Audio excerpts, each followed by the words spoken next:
सभी भक्तों को श्री शिवाय हर हर महादेव ओम नमः शिवाय। तो आज हम आपको बताने वाले हैं एक पत्र और साथ में एक लोटे जल का उपाय।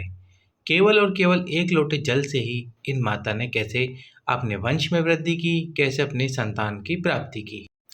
पर वीडियो को पूरा सुनने से पहले आप वीडियो को लाइक करके चैनल सब्सक्राइब कर दो और वीडियो को अधिक से अधिक लोगों के पास में शेयर भी कर दो।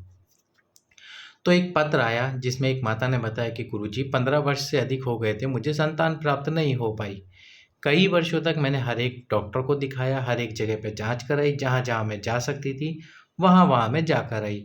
बहुत परेशान हो गई थी, इतने सालों से संतान प्राप्त नहीं हुई। शादी को लगभग 15 वर्ष हो चुके थे और मेरी उम्र भी लगभग 35 से 40 वर्ष के आसपास थी। इस उम्र में संतान प्राप्त करना भी कठिन था और डॉक्टरों ने पहले ही मना कर दिया था कि आपको संतान प्राप्त नहीं हो सकती, प्रयास भी बिल्कुल मत करना, और होगी भी तो पूर्ण संतान की प्राप्ति नहीं हो पाएगी। तो इसके बाद में जब लगातार 15 वर्ष बीत गए, सब जगह से थक हार कर मैं परेशान हो गई, तो भी मुझे संतान प्राप्त नहीं हुई।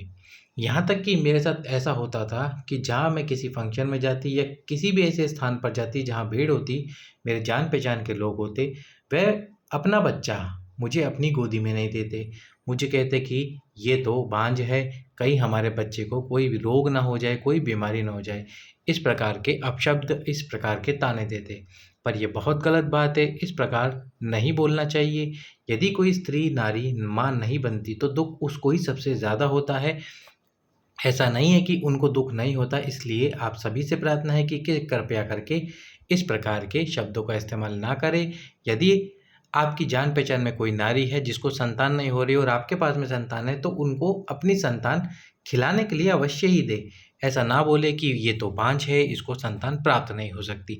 इसके बाद उन्होंने 2022 में गुरुजी की कथा सुनी। कथा सुन के जैसे ही गुरुजी ने तुम्रुकेश्वर महादेव का उपाय बताया, एक कलश जल भगवान शंकर के शिवलिंग पे प्रतिदिन समर्पित करने वाला, उन्होंने प्रतिदिन भगवान शंकर के शिवलिंग पर तुम्रुकेश्वर महादेव के नाम से जल समर्पित करना शुरू कर दिया।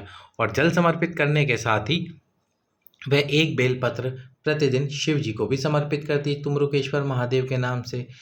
ना तो उन्होंने सफ़ेद आंकड़े की जड़ बांधी थी, ना ही पशुपतिनाथ जी का व्रत किया था। पशुपतिनाथ जी का व्रत करने की सोच रही थी पर व्रत नहीं किया, केवल और केवल जल समर्पित करती रही तुम्रुकेश्वर महादेव के नाम से। और जब उनके आसपास कथा हुई तो कथा पंडाल में वह गई, बाबा से प्रार्थना करके आई, तुम्रुकेश्वर महादेव से स्मरण करके आई। और साथ में जब सावन के महीने में गुरुजी ने 2 कलश जल वाला उपाय बताया था और 7 अक्षत वाला उपाय बताया था, वो उपाय भी उन्होंने किया। क्या था वो 2 कलश जल? प्रतिदिन आपको सावन के महीने में 2 कलश जल समर्पित करना था भगवान शंकर के शिवलिंग पर। शिवलिंग पर 2 कलश जल समर्पित करना था आपकी कामना करते हुए। और जिस दिन कावड़ यात्रा या सावन का कोई विशेष दिन होता, जैसे सोमवार या सावन शिवरात्रि, उस दिन आपको अपने घर से 2 कलश जल भरकर लेके जाने होते। और साथ में माताओं बहनों को अपने पल्लू में 7 अक्षत के दाने या उससे अधिक वे जितने भी लेके जा सकती है उतने अक्षत के दाने लेकर जाए। दोनों कलश से जल एक साथ समर्पित करें और जो झोली में अक्षत के दाने हैं वे अक्षत के दाने भगवान शंकर के शिवलिंग पे समर्पित कर दे। ये 7 अक्षत के दाने वाला उन्होंने उपाय किया, कथा पंडाल में प्रार्थना करी। बाबा भोलेनाथ ने 15 वर्षों बाद उनकी झोली को भर दिया। सभी भक्तों को श्री शिवाय नमस्तुभ्यम। हर